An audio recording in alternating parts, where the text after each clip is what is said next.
Yeah, but we lost the first game of the year.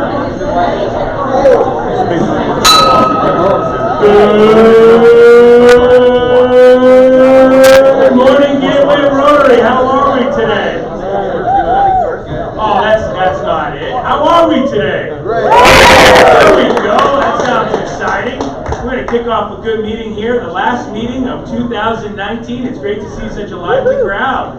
All right, let's start off with the Pledge of Allegiance. Megan, can you lead us in that, please? Sure. Fellow Rotarians, please join me in the Pledge of Allegiance. I pledge allegiance to the flag of the United States of America and to the republic for which it stands, one nation, under God, indivisible, with liberty and justice for all. And Mark Daly, can you please lead us in the four-way test? So, Rotarians, please join me in the four-way test of the things we think, say, or do. First, Is it true? second, Is it fair to all concerned? third, Will it build goodwill and better friendships? fourth, Will it be beneficial to all concerned? and fifth. Is it fun? All right, well, welcome. Look at that. How's the back row doing today? All right, that's it, back row? Man, you guys are calm. What's going on? All right, first of all, let's talk about visiting Rotarians that we have today. I can't read that far. Matt Hargrove from the Lacey Rotary. Matt. Hi, Matt. Let's hear it from Matt, everybody. And Courtney from the Lacey Rotary Club. Let's hear it from Courtney. Any other visiting Rotarians? Okay, we'll move on to guests. I have one. Karen, can you please introduce your guest? I have a guest today, Eric Hyman from Timberland Bank, and he is thinking of joining our Rotary. All right, welcome. Any other guests? Great, we're going to move right into our next part of the program, which is our Think Rotary. And as you guys are thinking, again, this is a great time to recognize a lot of the businesses that are going on in our community, Rotarians that are doing great things, and really to make sure that, especially to focus on the business aspect. So any Think Rotary moments that we have, please show your hand. Grace, yes, go ahead. Oh, hi. Good morning. I just want to thank Lowell for creating office supplies. We ran out of paper after 5 months and gave us a call and cut it next day. All right, let's hear it for Lowell. Yes, go ahead. I wanted to thank John Grantham from Pro Forma for helping our organization Dry Tykes and Wet Wipes out with some giveaways. All right, let's hear it for John. Any others? Yes, go ahead, Mike. We got Matt Purcell from BCI Pest Control. You know, it's funny, I've seen Matt a couple times at the gym in the morning, so it's great to see you. How you doing, Matt? Great to see you, man. All right, any others? Any more? All right, well now we're going to move right into our Rotary Foundation Minute. So a member of the Rotary Foundation Committee will now share more information about Rotary International Foundation and the good that we do and we accomplish in the world through our collective support. So today it looks like we've got Mike Leonard. Let's hear it from Mike. I'm aware. Good morning, all. A Rotarian goes the distance for the foundation. Running, biking, and swimming 482 miles in the course of a year or even a month is hardly the marvel of sports headlines. But racking up that distance in 3 days staggers the imagination. Doesn't it just blow your mind?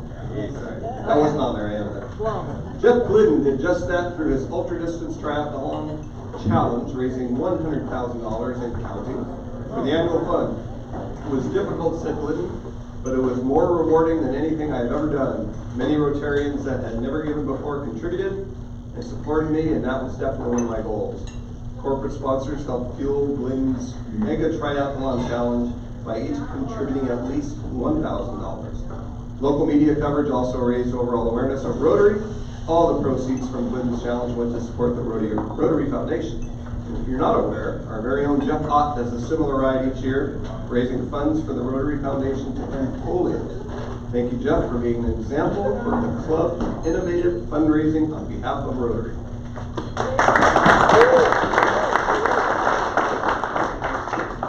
Thank you, Mike. And again, I love the Rotary Foundation Minute. It reminds us of what great things that we're doing in the community, we're doing in the world, and really where contributions of significance go and stuff. To talk about less significant, I just want to make a quick announcement. There is a special anniversary that's going on right now. Mary Wees, Dan Wees, you guys are celebrating 50 years of marriage. Is that correct?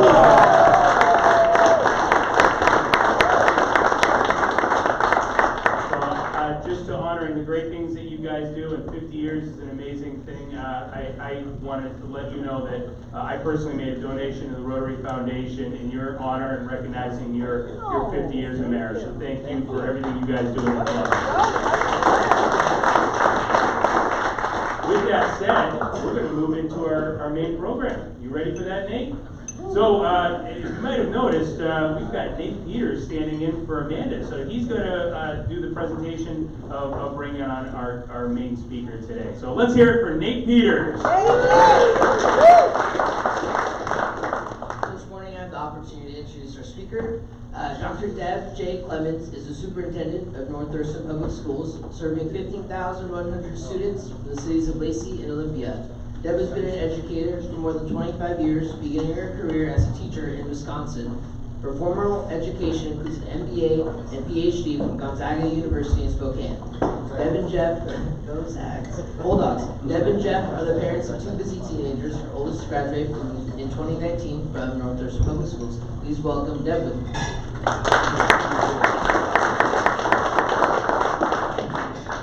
Thank you, Nate. Good morning. Good morning.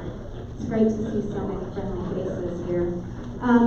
So we've been here several times before, giving an update on the school district and things that are going on. Our presentation this morning is focused specifically on the bonded levy that will be presented to voters in February. So we're going to provide some information. We have a couple of handouts. I don't know if Troy can assist Courtney with handing those out. We have two documents. One is a one-page bonded levy document, and the other is a four-page strategic plan. I'm going to reference those briefly. You're welcome to keep those documents, but if you wouldn't mind recycling those, we could use them again for other groups that we're presenting this information to. So as Nate mentioned, we have 15,100 students in North Thurston Public Schools, over 2,100 employees, 22 schools, 5 middle schools, 3 comprehensive high schools, and South Sound High School is our alternative high school. We are a growing school district. As you can see on this chart, we've grown by almost 1,300 students since 2009. Our enrollment in October was 50,100 and has continued to grow throughout this school year. Our students are thriving. I'm really proud to share with you that our 5-year graduation rate maintained that all-time high of 91%, and our 4-year graduation rate, Timberline High School, 95%. And that graduation rate means that when a student enters as a freshman, they graduate on time with all of the credits that are required, and you may know that now 24 credits are required for graduation, as well as passing standardized assessments that are very difficult. So we're really proud that not only have those standards gone up, but we've continued to increase our graduation rate. Last year, our graduating class, which included my daughter, secured $15 million in scholarships to go on to their post-secondary education. So we're really proud of all of our teachers and staff that leads to these accomplishments. In addition, the state of Washington recognizes schools who are exceeding in terms of standardized assessments, and you can see here we have 18 Washington Achievement Awards, 8 schools of distinction. Those 8 schools of distinction means that they have increased the number of students meeting standards 3 years in a row, which is very difficult to do. And we have over 120 nationally board certified teachers. That means teachers can go anywhere in the nation and they can begin working there. They don't have to go through that state certification process. It's a very high standard for our teachers to meet. And our board of directors will welcome and celebrate, I think, at least 9 additional teachers this year.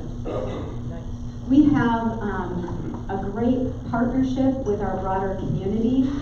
I believe this number is actually lower than what it is. It is the documented number of volunteer hours within our school district. We have great partnerships with community-based organizations such as the Rotaries as well as Panorama. They participate in the Reading Buddies program that United Way sponsors, and they come into the school and read to children at Chambers Prairie. So just to give an example, lots of volunteer service in our community, from our community to our schools. Of course, I saw Mike Jones here, the North Thurston Education Foundation, a great partnership, provides scholarships and grants. And lots of direct student support. So you know we opened up the fire center this past year. All of the items that are provided to homeless youth are donated by our community. Everything from backpacks to school supplies to hygiene to the kids' closet, which includes clothes, as well as any support that the families may need. And that comes from organizations like the Education Foundation. And just yesterday we met with Together, CIELO, the YMCA Boys and Girls Club. They provide the before and after school care for students. We have lots of working parents who need to head off to work in the morning, and they can safely drop their child at school for that before school care, thanks to the strong partnerships that we have, as well as after school care. And as you know, we have a Partners in Education program. We have more than 50 businesses and organizations, including Gateway Rotary is a partner with Pleasant Glade Elementary School. So thank you and shout out to all of those businesses that are here this morning. It really is a unique partnership between the business and the school in terms of what we want to accomplish. A great example would be a bank providing financial literacy to parents and students after school in an after-school program. So in the 4-page document, if you open that up, you'll see the 5 strategic plan goals that our board adopted. This plan is a revolving plan. It's set out over 5 years. But what you can see is that the plan is very comprehensive. It includes everything from early learning all the way through post-secondary. So in the area of early learning, it's ensuring that children are kindergarten ready. We have done a lot in our district in the last 2 years to expand our parent education program. We know that parents are the first teacher for children, and if we can provide them a little additional support how to work with their child, how to really play with their child, it increases kindergarten readiness.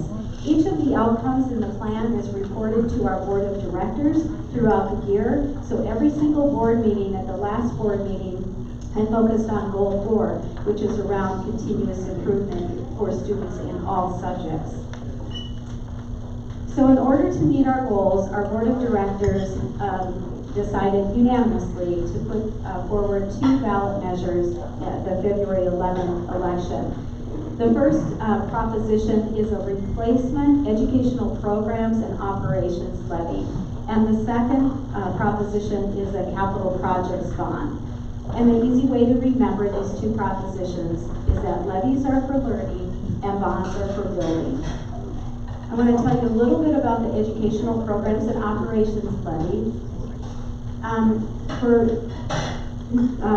All school districts in Thurston County go back to vote every 4 years, and all of the school districts in Thurston County are running an EP&O levy in February.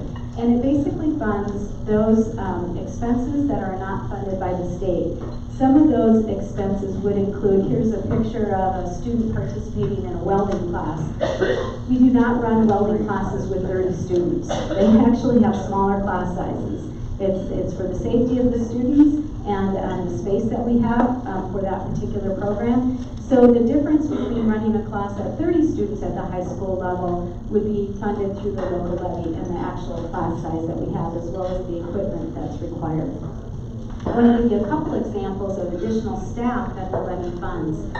Many of our students have health care plans. students. In order for the student to attend school, the student may have diabetes, the student may have a life-threatening allergy.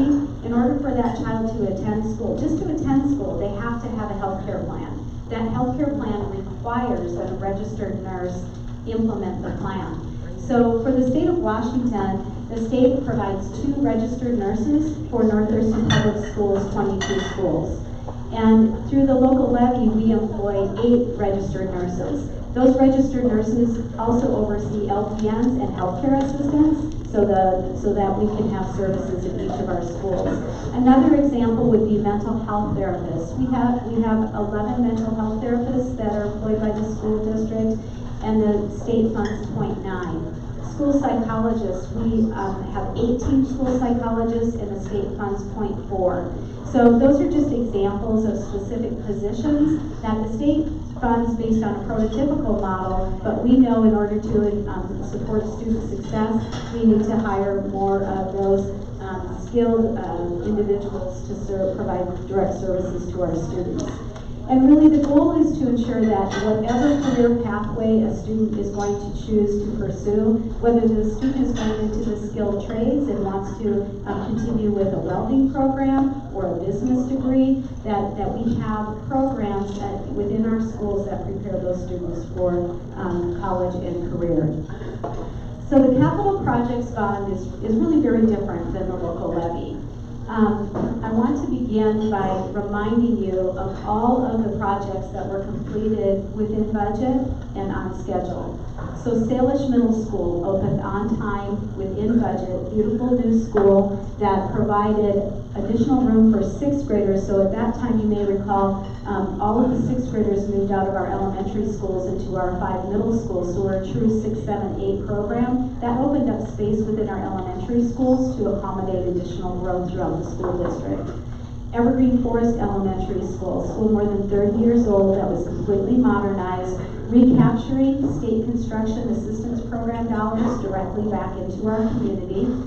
North Thurston High School, you may see some work. If you drive by North Thurston, that's all exterior work. That's creating safe routes to school so students can walk on those sidewalks that are being moved away from the road, as well as doing some utility work. But the main building is completely done. There's just a few things that they're finishing up. And if you haven't visited North Thurston High School, and maybe you graduated from North Thurston High School, it looks so different. And we expanded the space. All of the modernizations, when they're completed, expands the footprint of the school where it's appropriate in order to accommodate growth. So you don't always need to add another school to accommodate growth. Because we get that question, well, we're growing, when are you going to add another school? Well, we're making efficient use of the spaces that we have.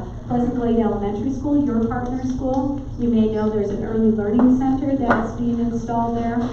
That's to help with Goal 1, success in the early years.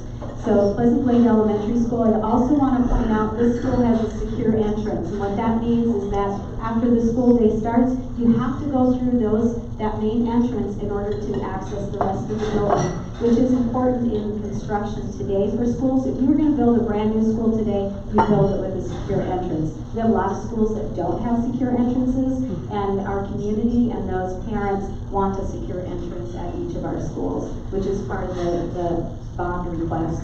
And then River Ridge Auxiliary Gym, you may know after the boundary change, all 3 of our high schools are the same size now. And beginning next year, they're all going to participate in the same athletic conference, the same league, which is really great because it's going to be less travel for River Ridge High School students. And this auxiliary gym, you may know River Ridge used to be the smallest high school, so now they all have equal facilities. They all have the same amount of gym space to accommodate student activities. So what's on the bond? The first thing that's on the bond I mentioned, secure entrances for all of our schools. So if you're at South Bay Elementary School right now, you walk in the main entrance, you can walk right down the main hallway. That school would be modernized to include a secure entrance. Also, safety and security improvements around the school. You may know, you may not know, but I want to make sure I share that there are many students who are injured in parking lots at schools. We had a safety study done last year to look at all of our school facilities, and there are recommendations for improvements to when parents are dropped off. So if you think about North Thurston High School, right now there's a completely separate bus loop That's to separate the bus traffic from the parent drop-off traffic from those student drivers. So, one thing that we really need to do is ensure safety at the school site. And parents are in a hurry. They're dropping their kids off and they're off to work, and sometimes when they're in a hurry, they don't notice those little ones that are not thinking and just darting across the parking lot. Equity in our school facilities. We had a study done to ensure that we are in compliance with the Americans with Disabilities Act, and there are some spaces in our schools that we need to ensure equitable access. So that would be covered through the bond. So we heard from our community that they want equity across our entire district. They want to know that no matter what school a child goes to, it's a healthy and safe learning environment. So River Ridge High School needs to be modernized. It also qualifies for state school construction match dollars, and Camacha Middle School. So those are the two big projects on this bond request. In addition, there will be improvements at every neighborhood school. I mentioned South Bay needs a secure entrance. Another school may need a new gym floor. Another school may need some fencing. So it differs based on the school site.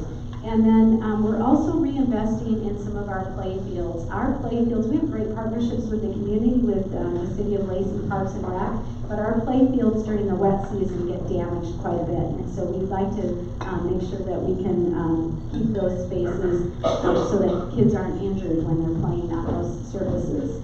Horizons Elementary School will get a brand new roof and a new heating and cooling system. So we call these three schools our warm and dry schools. We want to keep our kids warm and dry. So Horizons Elementary, Seven Oaks Elementary School, and Meadows Elementary School. Those schools need roofs. And we're doing our best to patch the roofs, but in this climate, we need roofs that aren't going to allow leaks. So why do we need the bond? Well, first of all, we have a facility advisory committee made up of students, community members, parents, and staff. We looked at many different things about the school district. We looked at enrollment growth. We looked at the age of facilities. We looked at what the needs were within the school district.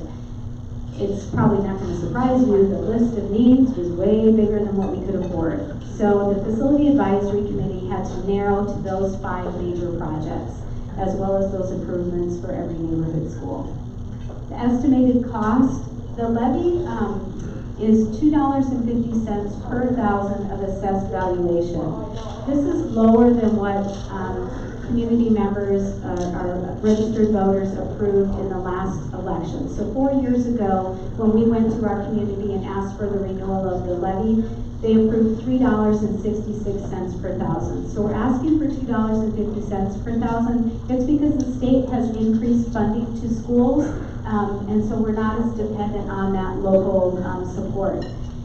The capital bond is $2.46 per thousand. Just a reminder, when you pass a bond, you get a big amount of money up front to do a major project. So if you think about it as a homeowner, if you're going to put on a brand new roof, you would probably do a home equity loan to try to do that rather than pay it out of a single paycheck. So the $275 million is structured in a repayment over 20 years. The last bond was structured in a repayment schedule that actually drops the rate down in 2020, and that's why we can afford to go back to our community and ask for this level of support. So the combined tax rate going forward would be $4.96 per thousand of assessed value between both the bond and the levy. Back in 2016, when voters approved the levy, the combined rate was $5.59. Now, if you look at this chart, you see in 2019 and 2020, it dropped down quite a bit.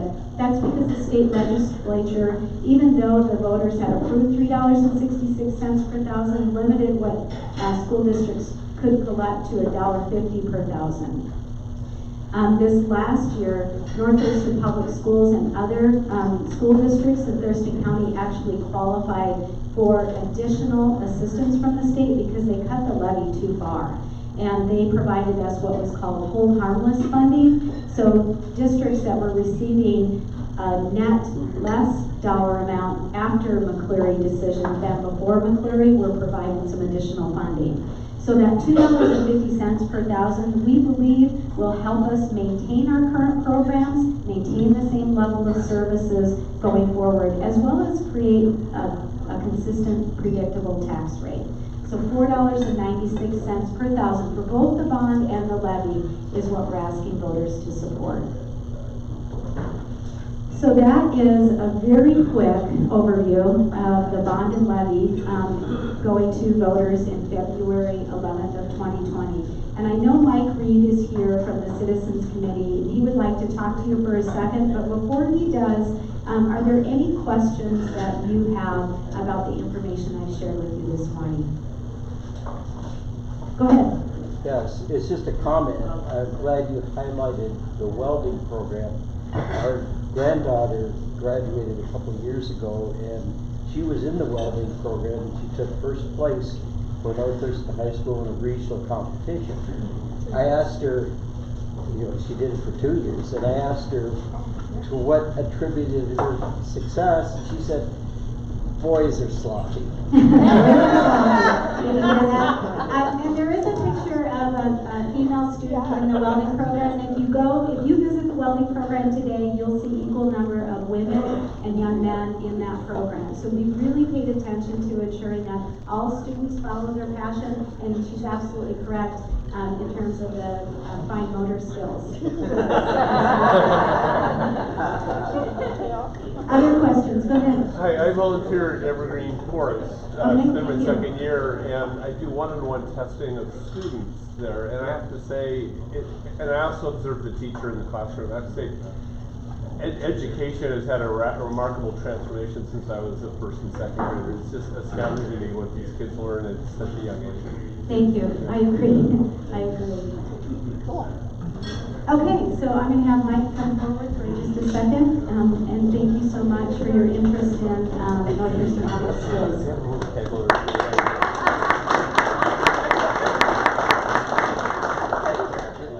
Good morning. I'm Mike Reed. I am one of the co-chairs for the North Thurston Citizens for Schools, and we're the citizen arm of the campaign that supports the district in doing all the things that are necessary to get our campaign out to the public and going, and making sure we have volunteers and all types of things that have to happen to have a successful levy and bond drive.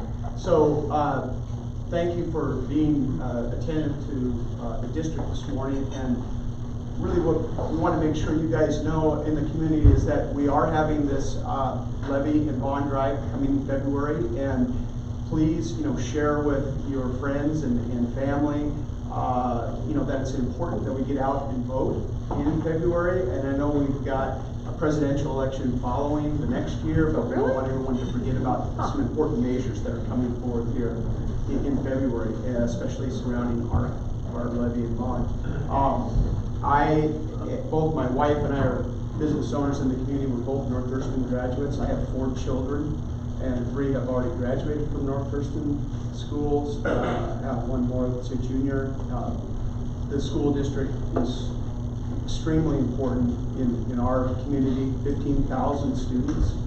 And a lot of you guys enjoy that have businesses, the labor, people that are coming into the system that provide us our new employees and all the different things that go on in the community. So just want to stress that. Thank you for your attention. Okay.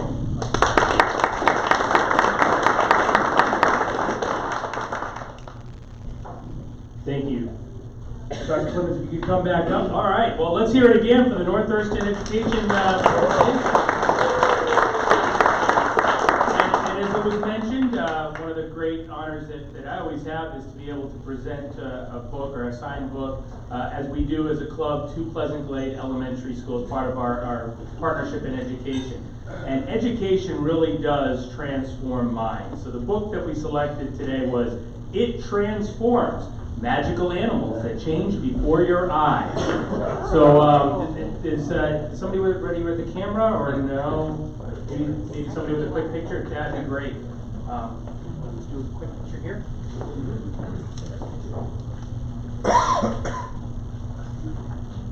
Thank you. Thank you so much. All right, let's hear it one more time. Okay, we've got some announcements for today, and we're going to move on to the announcement section. First, Grace, if you could come on up. Let's hear it for Grace Kendall. I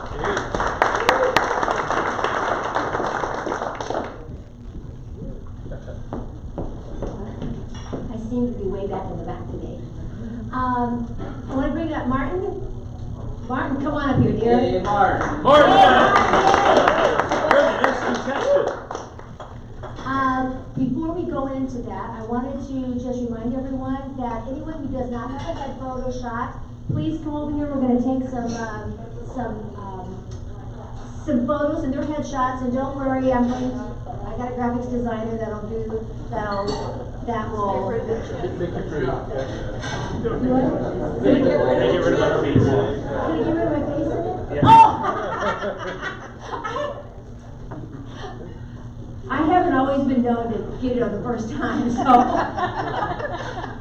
Anyway, so I will be taking those, and please, if you do not, I haven't gotten the 3 or 4, so I know I should be taking a lot of photos out there, okay? So, come on over, let us do that there, and don't worry, I'll doctor you up if I can, okay? Now, I'm going to let Martin talk to you about an awesome event. Martin. It is an awesome event. So what's everybody doing January 9th? Hanging out with you. Hanging out with Grace and I, right? So it's the first vocational fireside. And we've got a great program we've lined out. You're going to learn a lot more about Grace's business, Fast Signs, and you're going to learn a lot more about my business, which is real estate and family realty. But we're going to make it really fun and interactive. So when you show up, be prepared to have fun, just like we do every Wednesday, right? Yeah.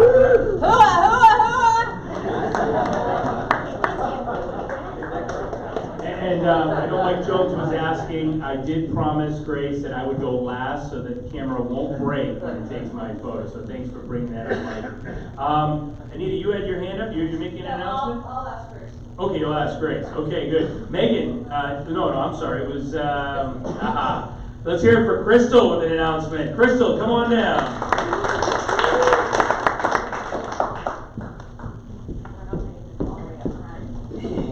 So the social committee will be meeting after this meeting. So if you're on the social committee, please stay. If you're not, but you're interested, please stay. Because we're planning more of these socials, the firesides, and we'd love to hear all your ideas. All right, thank you for that one. Any of the other board members or anybody else have an announcement they wanted to make at this point? Doug, I thought your group did, and I had it mentioned, but I didn't know who was coming up. Are you coming up?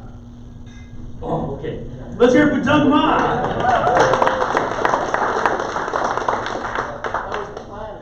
I didn't know. So anyhow, I want to remind folks to mark your calendar, Saturday, January 11th, a homeless backpack bagging party, 10 a.m. And then we'll also try to meet for breakfast here on the 11th. You know, we don't have meetings for the next 2 weeks, so we only have one meeting before the 11th. So I'd love to have you all come out and help us bag probably close to 700 bags for the school districts here. They are in a new facility, so take a note of the email that will go out. It identifies the new site, which I believe is West Coast Bank. Columbia Bank. Columbia Bank. Credit Union board member, what do I know? Columbia Bank off of college. Yeah, so, right in join us on the 11th. Thanks. Oh, I got another one too. So we're also working on some additional work at the Lacey Food Bank on January 20th. So it's looking like Martin Luther King holiday. We'll have a small work party to help complete the landscaping that we started last month. So put those 2 dates again on your calendar. January 11th, homeless backpacks, and then looking like January 20th, which is a Monday, MLK Day, for a little bit of landscaping to finish up the work at the Lacey Food Bank. Thank you. Thank you, Doug. Yes, you did send me that note. My apologies, sir. Okay, I've got 2 quick announcements. Again, the Paul Harris dinner will be held on March 19th at Hotel RL. And we still have early bird pricing and Rotarian, new Rotarian pricing available online. I sent out an email. I'll send out another one again to keep reminding folks. PaulHarrisDinner.com, and hope to see you because I want to have a rowdy table of Gateway Rotarians there. It'll be a fun time.